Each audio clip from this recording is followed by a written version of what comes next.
Қарап отырсаң, бір-біріңді жаңағы көре алмай отырған қазақ. Бұл арғы беттен келген қазақ, бұл қандастар.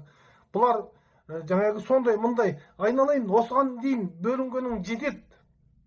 Кенесарыдан кейін, Кенесары ханнан кейін біз бөлінеміз деп, бөлшектеніп, жерімізден айылып, халқымыздан айылып, сорлап, 30 жыл орысқа, 70 жыл орысқа, ендігі 30 жыл, ендігі 30 жылдық өмірің, 35 жылдық өмірің Назарбаевқа құл болдың.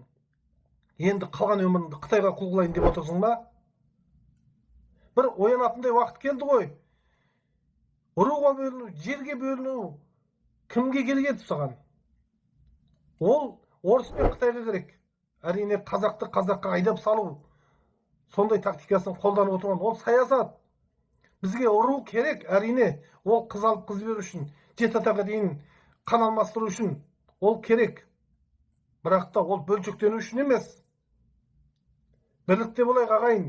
Мейлі маймыл болсын, мейлі шынайы қазағым елім жерім деп жүрген болсын, мейлі өтірік қазағым жерім елім десе де, ол қазағым елім жерім деп үнін қатты ғой, ол тіл қатты ғой. Қолдайық. Мейлі кім болса да сондай азаматтарды қолдайық. Қолынан келе ма, сен де қарекетіңді жаса. Қолынан келмесе, қарсы сөйлеп, қарсы халықты алжастырудан аулақ болайық ағайындар.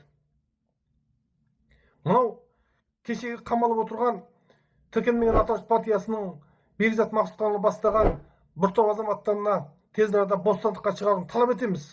Сіздер де осы өздеріңіздің көзқарастарыңызды айтып, қарлығаштың қанатымен су сепкендей осы азаматтарға бостандық беруді талап етіңіздер.